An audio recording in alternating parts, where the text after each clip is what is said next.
Yes, my shit right here. Say what this my shit right here.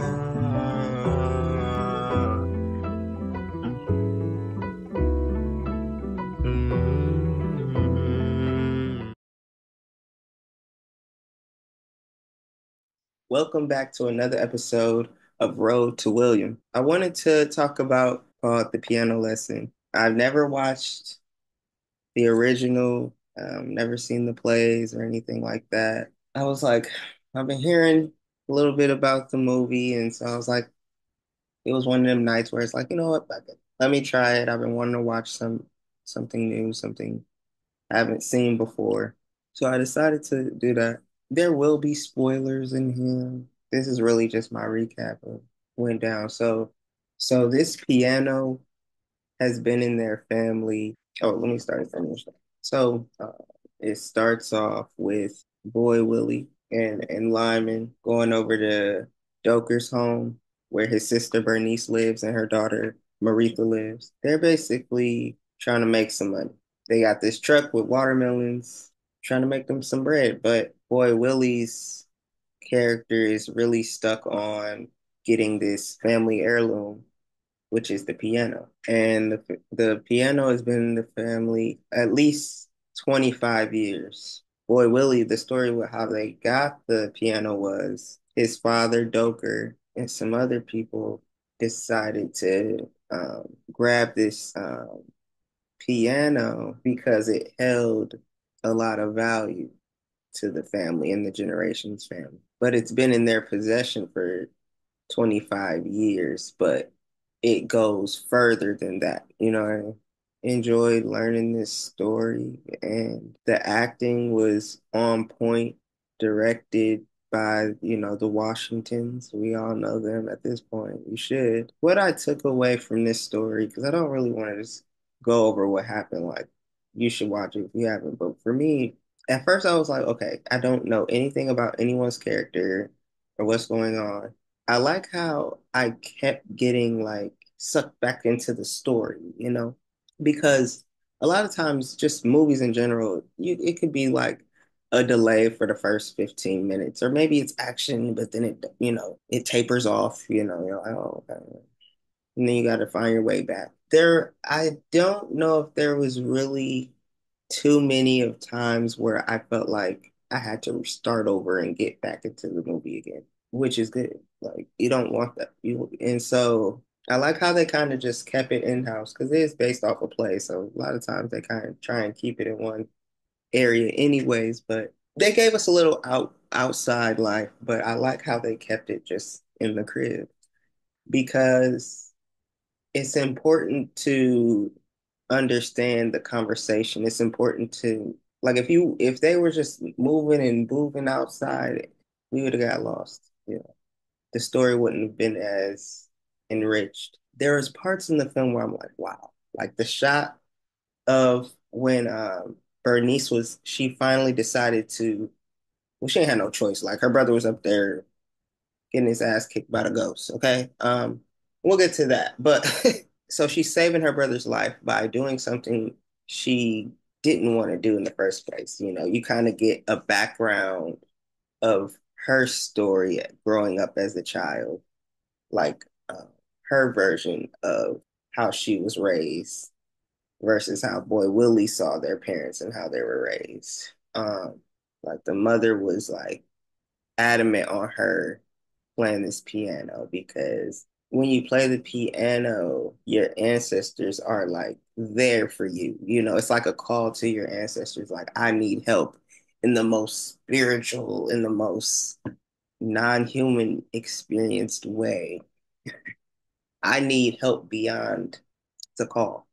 And that's why I decided to choose this photo because it was so like I'm not even gonna lie, I was scared like a motherfucker. It was nighttime, all the lights was off. That's how you should watch the movies anyway. I mean, I'm a theater person. I love theater. Okay, not that I'm not a theater kid. Hold on. Okay. I love the movies. I'm that movie person, movie kid.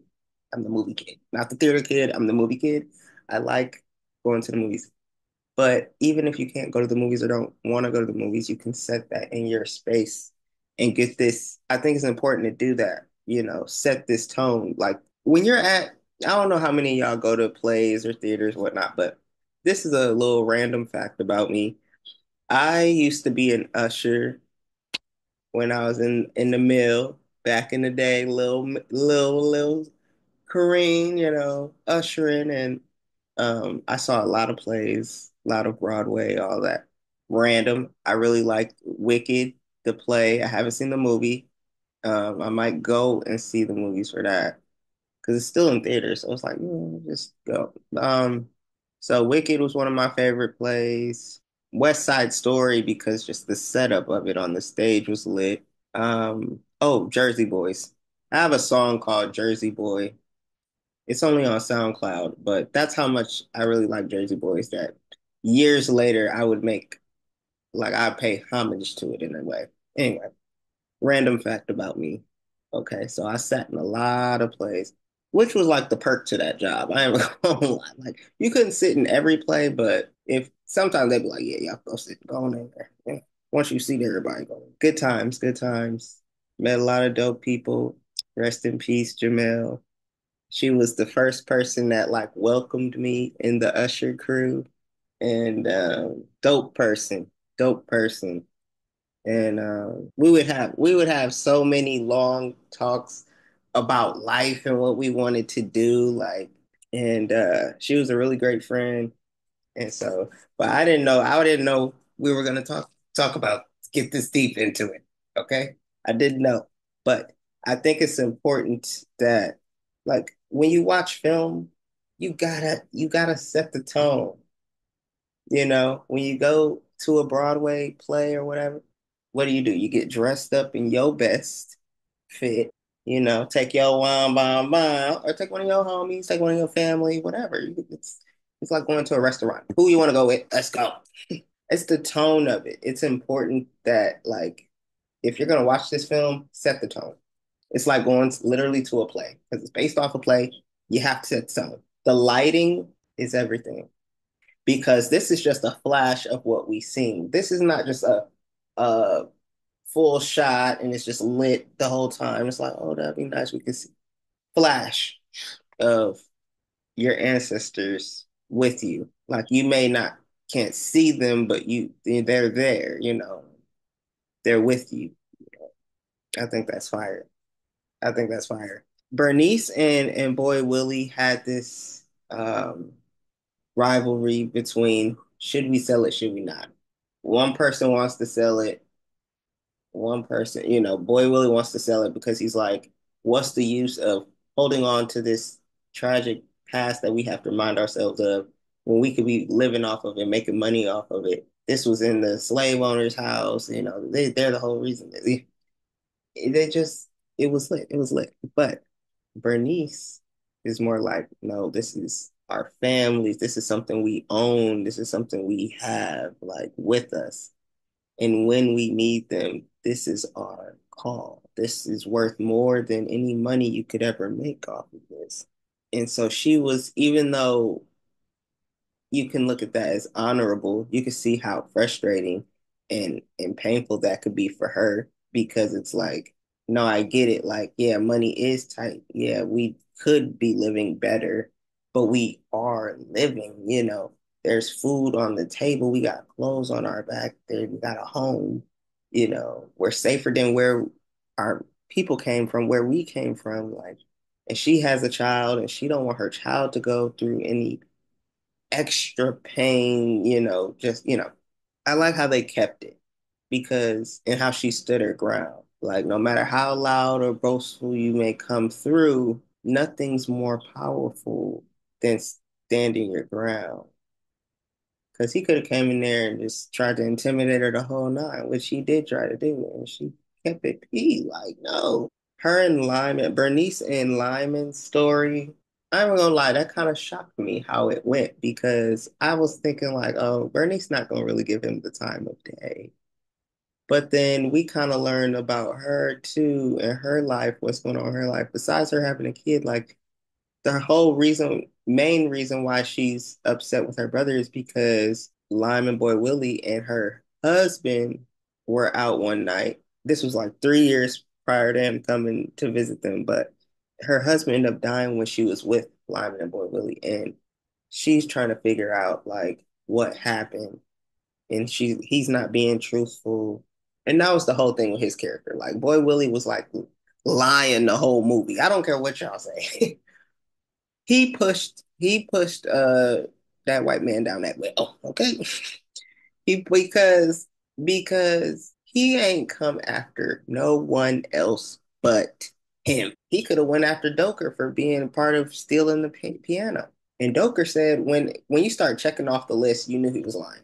When Doker said, "Oh, I knew," he was like, "I saw him 3 weeks before Bernice saw him." Like what? And he ain't go after Doker. He ain't go after the kid. He ain't go after Bernice. Like she saw him, he didn't go after her. She was scared out of her mind, but he didn't go after her. He only went after Boy Willie. It showed revenge almost. When her ancestors came back, they were revenging against the evil spirit, but they had to do that because it was a call. It was something in their duty they had to do. Now, I'm sorry, I forgot the dude's name, but that white man, his only revenge was to try and get back who took him out. What's more precious than anything else that you could think of? Your life. What? It's gonna take your life, then what? So yeah, I'm about to come back after you. The fuck. Dope shot. Oh, one of my favorite shots was not just this photo, but also when she started to play the piano. As soon as she played it, oh my gosh, people who play piano, tell me in the comments what's it called. But when you press that little stepper inside of the piano, you can see the dust. Like she was playing the dust off the piano because no one really played it, and the little girl didn't really know how to play. Which that kind of shocked Boy Willie because he's like, "Yo, mama know how to play." But that's how you knew like she was not trying to mess with that piano. She was like, that's not like a toy. That's not a toy you play with. Like if you want to learn and play it, fine, but we don't mess with that. Doker kind of like was the person who he didn't say too much, but Samuel Jackson is probably one of the best actors in the game. But look, that scene where Lyman was like talking about where the women at basically, and they was walking around the kitchen trying to get something to drink because Winding Boy had showed up. In the face, Doka was looking at Lyman like, y'all, and then Boy Willie trying to get a drink out of him. Like, I think that was dope. I think that was a dope film. I love the song they were singing. I like how it was like black men, black people together in unison, expressing each other's and getting through it together. Like, damn, yeah, we all hurt. Yeah, we all got something that we're dealing with. But if we just come together and just embrace each other, like we can get through even the hardest times we think we can't.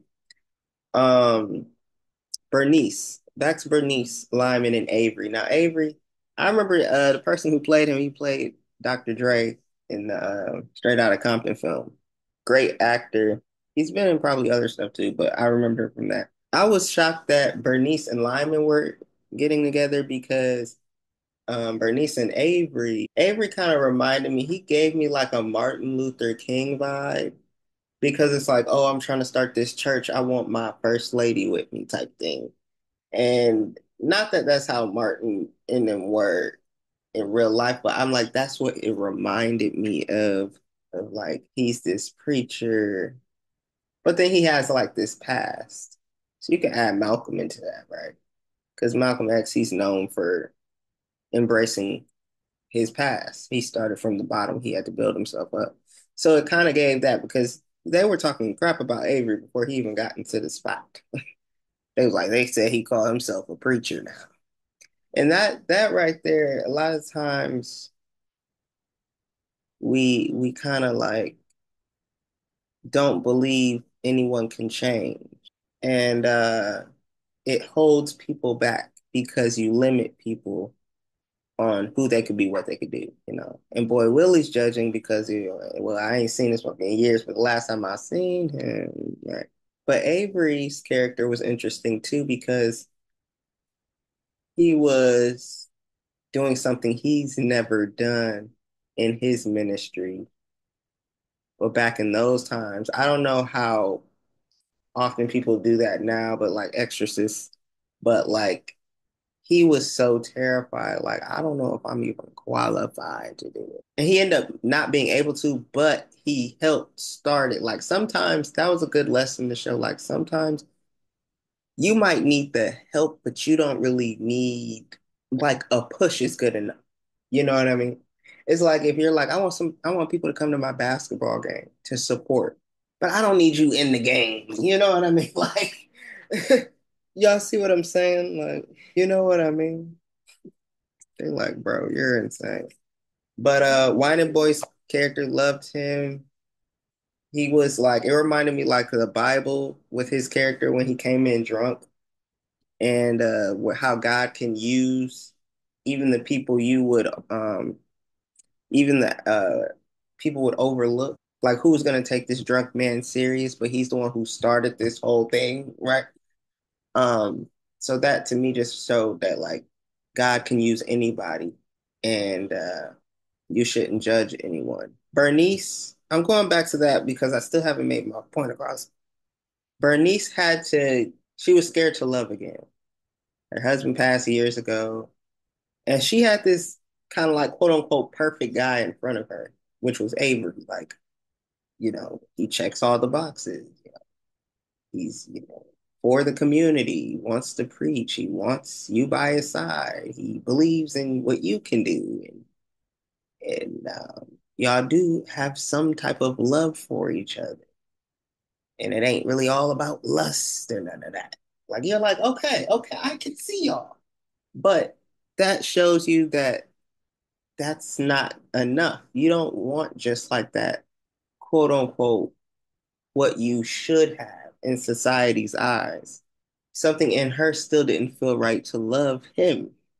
But when Lyman came around, he wasn't trying to parade like what I could give you, what we could have. He was like embracing her right now. Like, I like you right now. I want to be with you right now. And that's what I think let Bernice open up more to him because he also was truthful and he was like letting her know stuff like, this is the truth of what happened to your husband. This is the truth of, you know, without all the anger, without anything. So I think that was a good show, like what you need versus what people say you need. Boy Charles is Boy Willie's father, and Boy Charles, I could be looking at his name up. I'm gonna just say Boy Willie's father, right? He let them leave and he was never going to see his kids again. But he knew, like, he knew the consequence. You don't want that outcome, but he knew what could happen, and he didn't want any of his children to endure that or, you know, have backlash on that, get the backlash. And it's like the sacrifices you make for your family, for the next generation. How many times, how many stories are there like that where someone had to stay back while the family could continue? Bernice and her daughter, Maritha, is interesting because of how she was raised, how her mother raised her. Like she kind of was raising her in a similar way, but she seemed kind of detached from her daughter. And I think that's also because of her husband's passing. Like she probably looks exactly like her father. It reminds her so much of like her father that she can't fully like even love her own daughter because it's like you're a reminder of what we lost, you know, and I don't understand how we move forward with just us. Um, they had Erica Badu in it. Her name was Lucille. She was singing. It was a blend. You would have been like, okay, these are the 1930s. Fine.